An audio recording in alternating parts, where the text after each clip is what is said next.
What's going on, YouTube family? How y'all doing today? Welcome back to Cash Sports slash Cash Media. I am back at it again on another wonderful Tuesday. First things first, happy Valentine's Day for those who are in love and probably out right now having a good time with a lady. Or if you're a lady, you probably out there having a good time with your man. Hey, I ain't hating, man. Either or. Happy holidays or happy Valentine's Day specifically, right? So I know you guys were into the title. I'm finna get into the topic of Derek Carr getting released from the Las Vegas Raiders, right? I did make a video earlier to that. You know, there was a situation going on. What's up, Oliver Cowherd? Oh, hey man, appreciate it, man. Hey, appreciate the love, bro. Hey, thank you for tapping in. I really do appreciate it, man.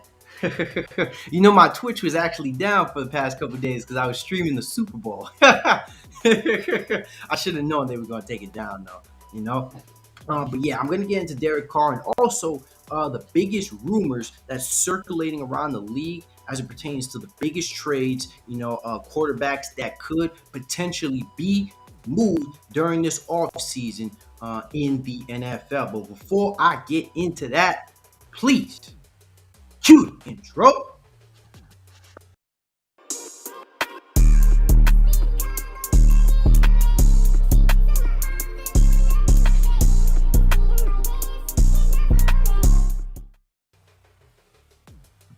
All right. So here it is. Here it is, man. So, oh, actually, no, sorry, wrong effing thing. I actually did not meant to put that up. But you know what? I'm just gonna get into the Derek Carr situation.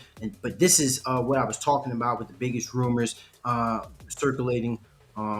As it pertains to the QBs that could be moved. Obviously, Aaron Rodgers is one of those people, but I want to get into the scenario with Derek Carr being moved from the Las Vegas Raiders. So if you guys aren't familiar, I'm gonna bring you guys up to speed, you know, about what's going on with Derek Carr, right? So the Derek Carr situation, obviously they didn't have a great season.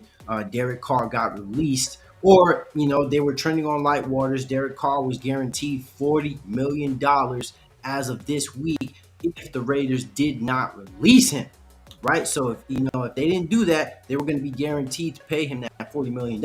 Obviously, the Raiders were not willing to do that. They were trying to get him off their hands as quickly as possible.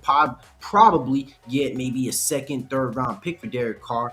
But I thought this was a pretty big mistake to begin with. I felt like the Raiders should have never moved on from Derek Carr to begin with. You know, especially when it's hard to find such a good QB or a great QB at that. You know, I don't consider Derek Carr in the higher echelons of quarterbacks, right? Like Patrick Mahomes, Josh Allen, Joe Burrow, you know, even I wouldn't say Jalen Hurts just yet, but he is up there, you know, when it comes to productivity and what he means to that team. But I feel like Derek Carr is up there when it comes to productivity. Now, this is the year. This was the first year Derek Carr had a decline in his game, right? Let me find this freaking article, man, because I had it up. Okay, here it is. I found it right here.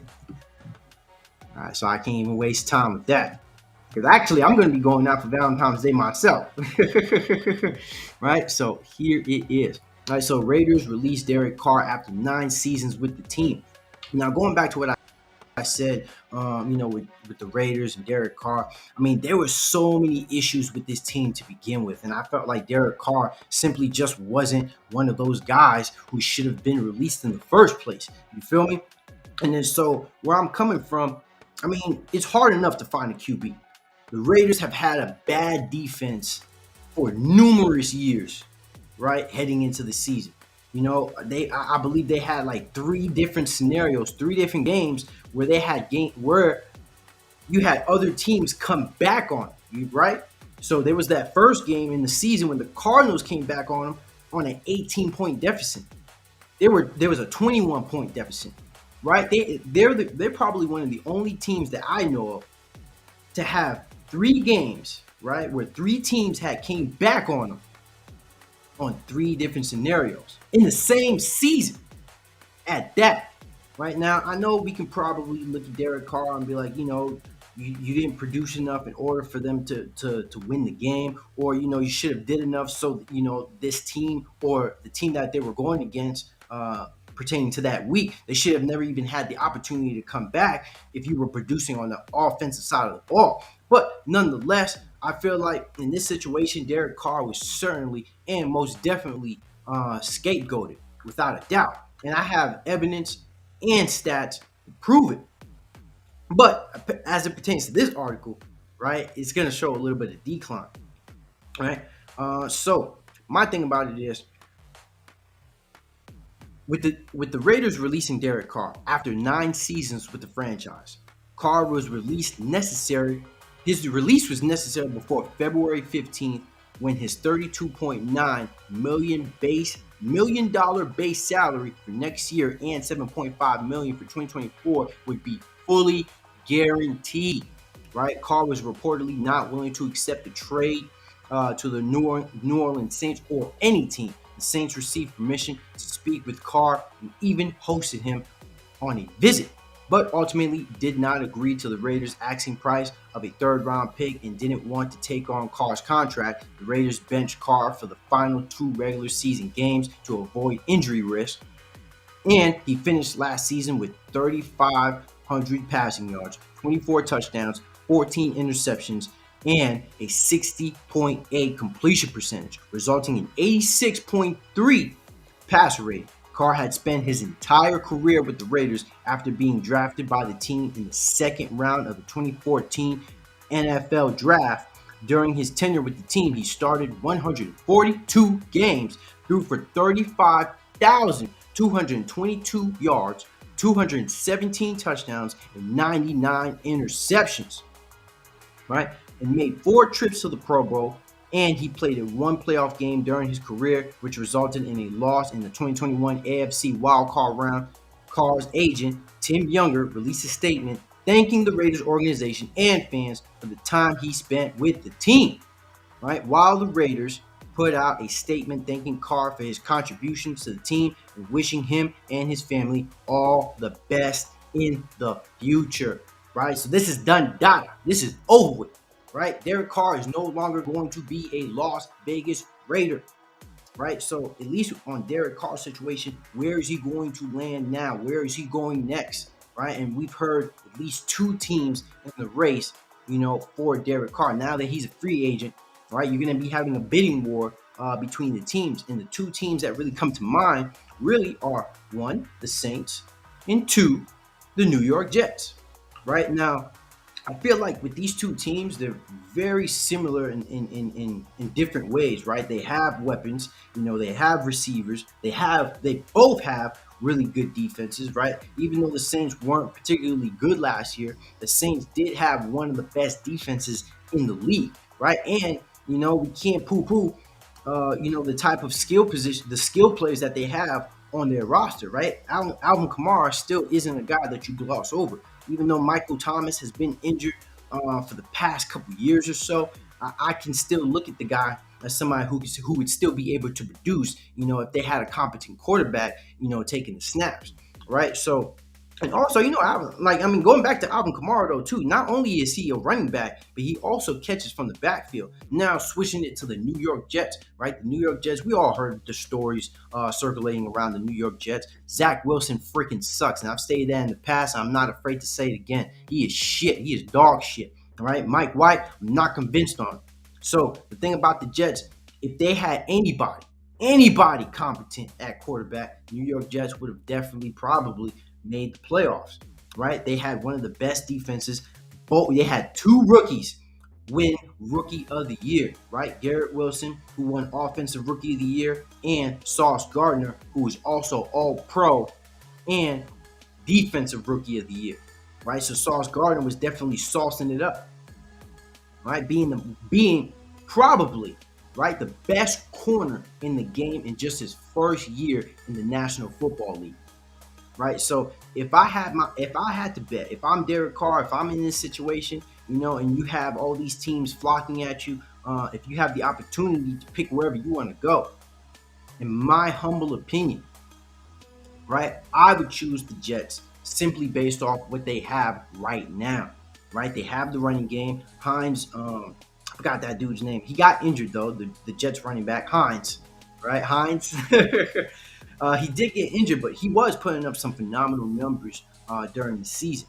All right. Now I did bring up the Jets receiving core, specifically only Garrett Wilson, but I'm pretty sure if Derek Carr was to get behind center, this receiving core would definitely flourish, under different circumstances. And then let's not even get into that defense, right? The Jets defense had one of the best, if not the best defense in the league. They probably could have been a whole lot better, probably better than the San Francisco 49ers and the Philadelphia Eagles, right? If they had a more competent offense, right? Because if your defense is constantly on the field, how can they have time for a break?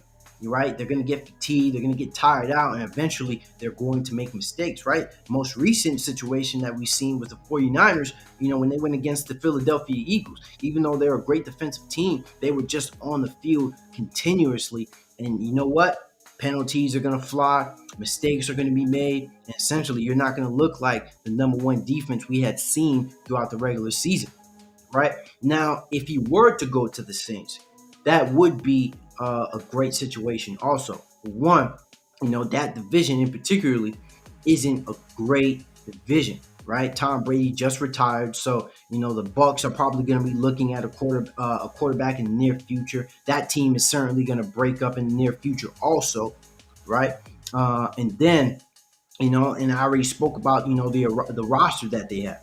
So obviously a lot of things factor in, especially when you're trying to get a quarterback and a quarterback like Derek Carr, who has been to the Pro Bowl numerous years. There's probably going to be some cap manipulation, right? At least with the Jets, they have a lot of guys on their rookie deals, so this would be the best opportunity, at least speaking from a franchise perspective, to sign Carr. Now the Saints, I think, are a little bit in a different situation. They do have some weapons, right? But it's a completely different situation, right? It's not like Sean Payton, is on this team or coaching this team. He's with the Denver Broncos. He retired 2 years ago, right? So you're under different circumstances with a coach. It's not the same team that I've seen growing up with Drew Brees being at the quarterback position. But there's still a lot of upside if Derek Carr were to sign with the New Orleans Saints, right? So let me know in the comment section, man. What do you guys think? Where do you guys think he should go? Hey, man, how I only got one viewer? Hey, I got three now. Hey, it's a steady ladder, man. It's step by step, bro. You feel me? So sometimes I get 10. Sometimes it increases. Sometimes I get a lot, but it's just all about consistency, man. I'm not really thinking about the amount of viewers I got right now, but it takes time gradually, right? Sometimes when I watch my views, they increase. Sometimes more times than not when I'm not streaming.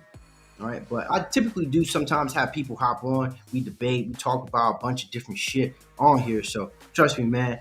Hey, it's all about consistency, and I can definitely assure you, I haven't been as consistent, at least posting damn near every single day. Now I do plan on posting every single day, but I don't want to get into that. We're gonna talk about something later.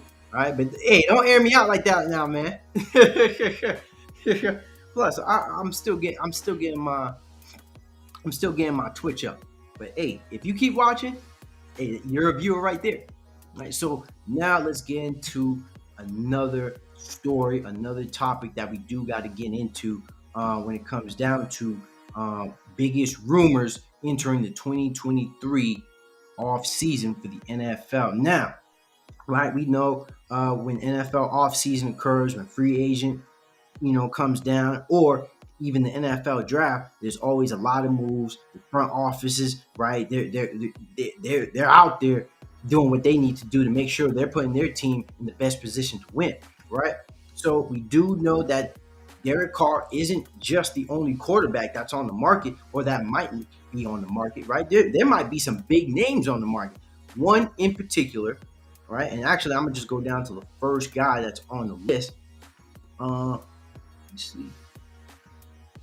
Yeah, let's start with Lamar Jackson. Let's start with Lamar Jackson, right? So on hand, Baltimore Ravens head coach John Harbaugh seems confident that Lamar Jackson will remain the team's starting quarterback and set the probability at 200% at his end of the season press conference. However, according to NFL Network, Ian Rappaport and Mike Garofalo, teams may be able to entice Baltimore to deal the star quarterback for a windfall of draft picks. Nonetheless, Rappaport expects the Ravens to franchise tag Jackson if they don't work out a new deal with him. But the signal caller may want out if the team doesn't meet his contract demands. Per Rappaport, Jackson won a fully guaranteed contract deal comparable to the $230 million contract that Deshaun Watson signed with the Cleveland Browns, which hindered Baltimore's attempt to extend him before the 2022 season. Moreover, Jackson rejected an extension that in some aspects eclipsed quarterbacks Russell Wilson's 5-year, $245 million contract with the Denver Broncos. According to The Athletic, the Ravens seem highly unlikely to offer Jackson a fully guaranteed contract. The Ravens beat reporter also wrote, there have been no outward signs of positive movement on the front in recent weeks in regards to negotiations between the club and the quarterback. Baltimore could be hesitant to give Jackson a fully guaranteed deal after he's missed 11 games, including the playoffs, over the previous 2 seasons. If that becomes an issue, teams may become aggressive in an approach to acquire him, which would open the door for a trade. But now, the Ravens have leverage with the franchise tag. If they use it, Jackson's reaction could complicate negotiations through the spring.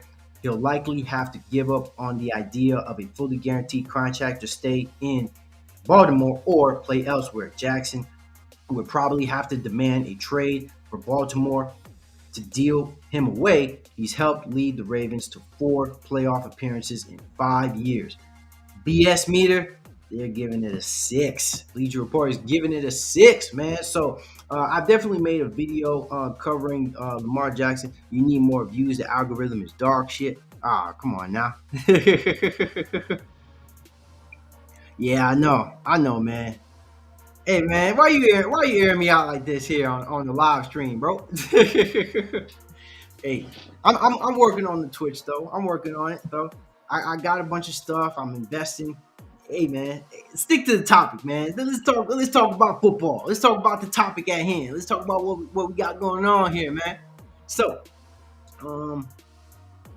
I did speak about the situation with Lamar Jackson earlier, right? And there were numerous stories and numerous topics that were going out. Lamar Jackson and the Baltimore Ravens were apparently $100 million apart from a deal, and that's a big discrepancy when you're trying to work out a deal or a contract in place.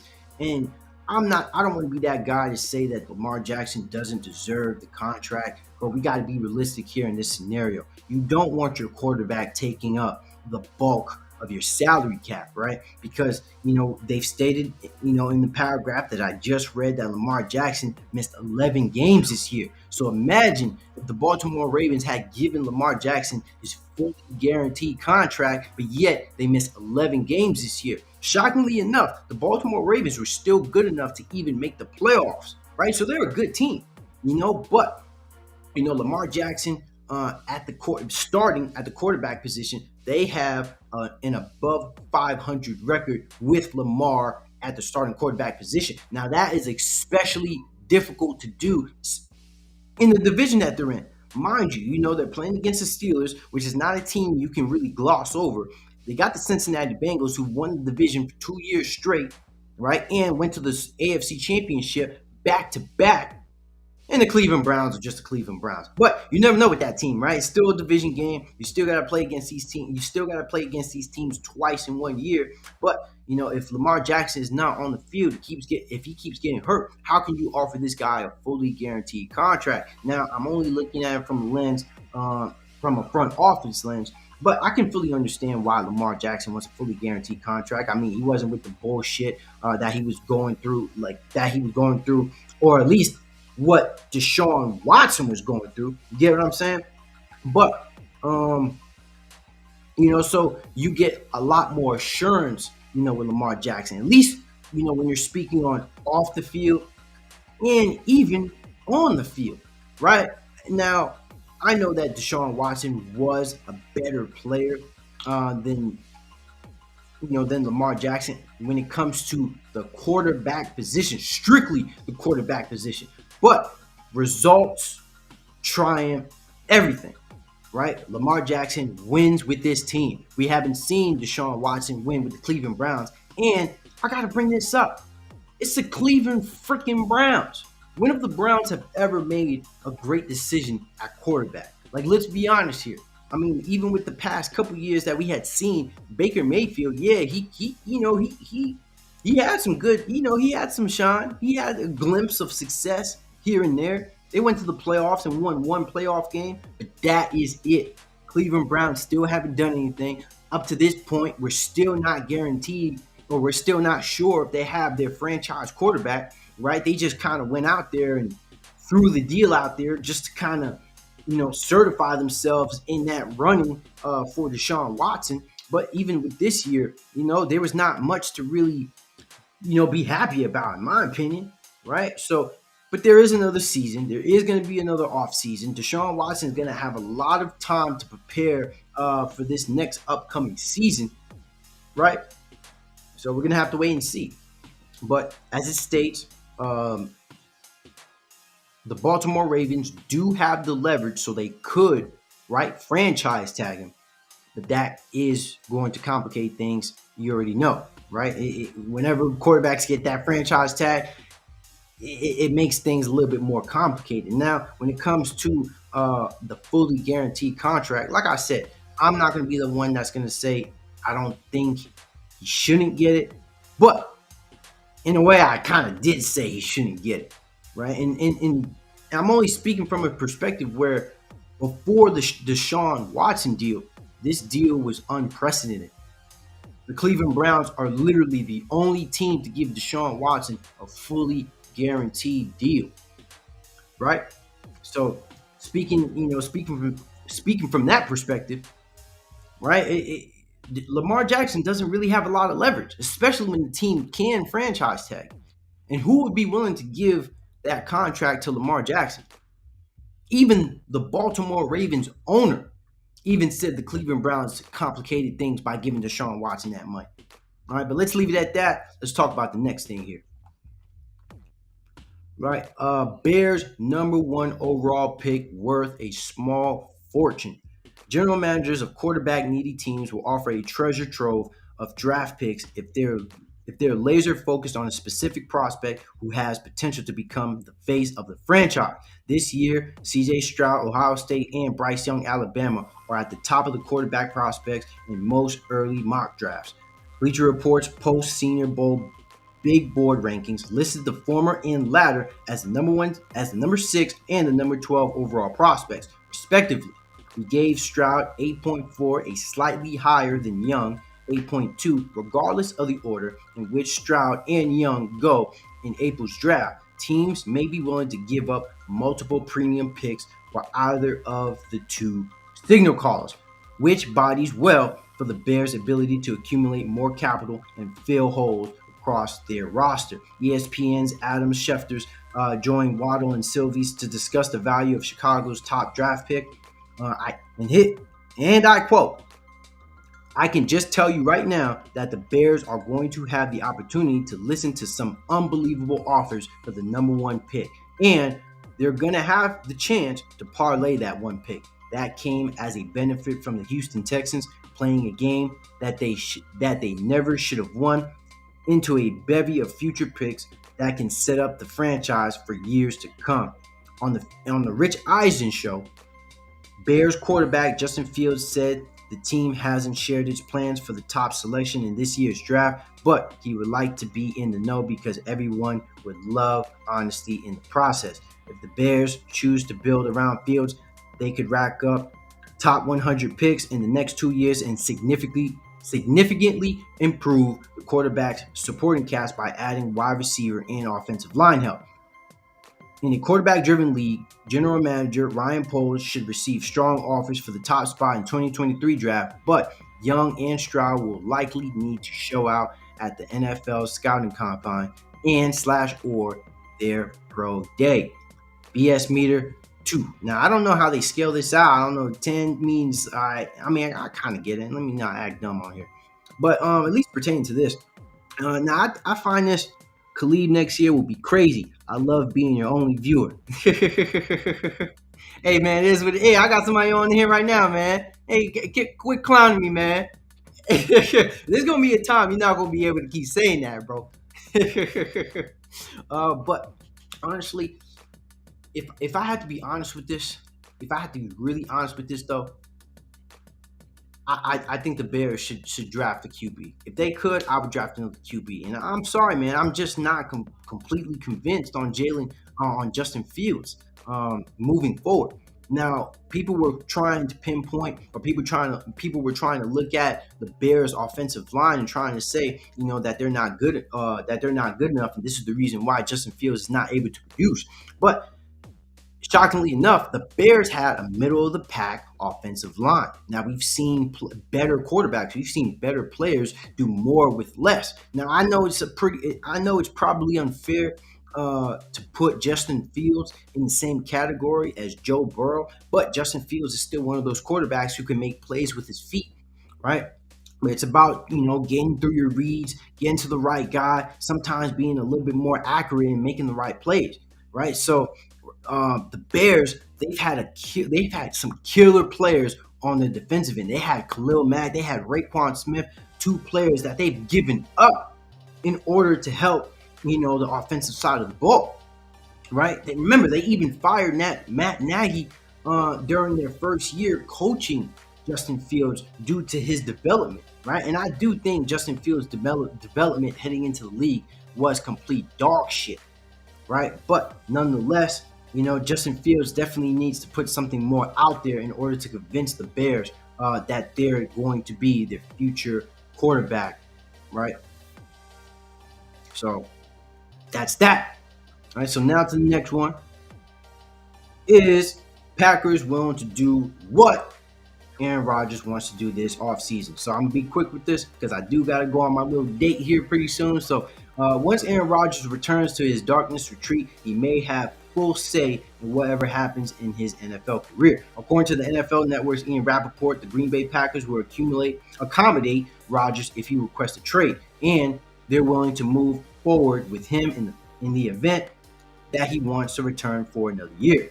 Remember, the Packers have quarterback Jordan Love under contract for the 2023 term, and they could exercise his fifth-year option. Team Brass could pull the plug on the Rodgers era and move on with the 24-year-old backup. However, with Love's inexperience, one start in 10 games, the Packers may be willing to stick it out with Rodgers, who helped them win 4 out of their last 5 games and built a strong rapport with wideout Christian Watson in the second half of the 2022 season. After Week 9, the rookie receiver racked up 107 plus yards in 3 games and scored 7 total touchdowns. Yet, if Rodgers doesn't want to stay with the Packers, they have his replacement ready to go. This stance makes sense for the Green Bay, though Rodgers would have the ball in his court. BS meter 1, right? So my thing about this situation with Green Bay or with Aaron Rodgers, honestly, I feel like Aaron Rodgers is acting like a goofball, bro. Like, we've heard all the bullshit stories, that's been going on. He's going on vacation. He's gonna come back and give his answer then. But he is due to make damn near $50 million in this upcoming season, right? So, little behold, the Packers are in a tight spot. Jordan Love, if they were so convinced on Jordan Love, they would have been started Jordan Love. If they were so convinced on it. Remember, the Packers had traded up to get Jordan Love last year. Not last year, a couple years ago. Right? They traded up to get him. And that started a little turmoil with Aaron Rodgers in the front office because that put out that narrative that the Packers were looking to replace him in the near future. Now, this could have been the case. Now, I don't have a full evaluation on how to really evaluate Jordan Love. We've only seen him in a couple games, the earlier games that we had seen, he wasn't really looking that well. One in particular, when they were going against the Kansas City Chiefs, they didn't produce really high level offense in that game. But in the last game that he had played, it was a little bit more convincing because he had a little bit more time under his belt. At least get better from that perspective, right? Aaron Rodgers is in a dark place right now. No, I agree. Man, because last year was complete and utter dog shit. Right? He arguably had one of, if not the worst season of his career, and that's being fair. And they still had the opportunity to make the playoff. My thing was, my beef with Aaron Rodgers was you needed one game. You needed one game to get into the playoffs, right? And the interview that he did before that game against the Detroit Lions, he was contemplating retirement. Like, bro, what the F are you doing, bro? You are in a position to go to the playoffs. You have to win this week in order for you to seal the deal and go to the playoffs. And you're talking about retirement? Come on, bro. You sound like a bozo. You feel me? Am I tripping here? Am I wrong for saying that? And then so now you're kind of holding the hostage and you're kind of holding the franchise in a hostage situation, and every year, like last year was the same story. Is he going to retire or is he going to stay? And then now it's like, is he going to retire or is he going to stay? Well, I got 50 million reasons why this mofo is going to stay, right? Let me say that again. I got 50 million reasons on why he's going to stay. Aaron Rodgers is going to stay. The BS meter, that's the reason why he won, man. This lead of Packers already cut.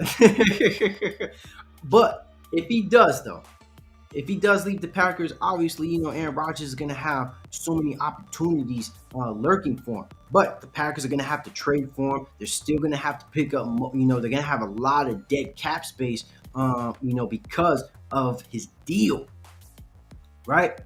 But honestly, I would like to try to put out a prediction on this, but I don't know. But the best scenario I see is for him to stay with the Packers, honestly. I mean, he's built up a rapport with this team. He's familiar with this offense. And can we honestly say, looking into this year, that they were as bad, as they were in the first half of the season? I don't think so. I think as the season progressed, as the season, as it got more towards the cold, because we already know Green Bay Packers play in the cold. They're used to playing in the cold. That's when the season really starts to get good. NFL starts to ramp up when you start to see that cold weather kicking in, right? So, especially with this, what the paragraph stated, you got Dobbs, right, who is another rookie receiver coming into his own. Christian Watson definitely came out and showed out in his rookie year, So if the Packers can really kind of hound on that tight end position, find a way to still keep Aaron Jones. And just draft offense, man. Nah, it's a green screen, bro. Nah, that's a green screen. Yeah, that's a green screen. And even if I took it down, it would just be a wall. It'd just be a white wall. So it looks nice. I mean, it's a nice aesthetic. You don't like it? It's not a nice crib. Hey, welcome to my crib, dog. But yeah, man, so at the end of the day, the Packers just have to move a little bit strategic in this situation.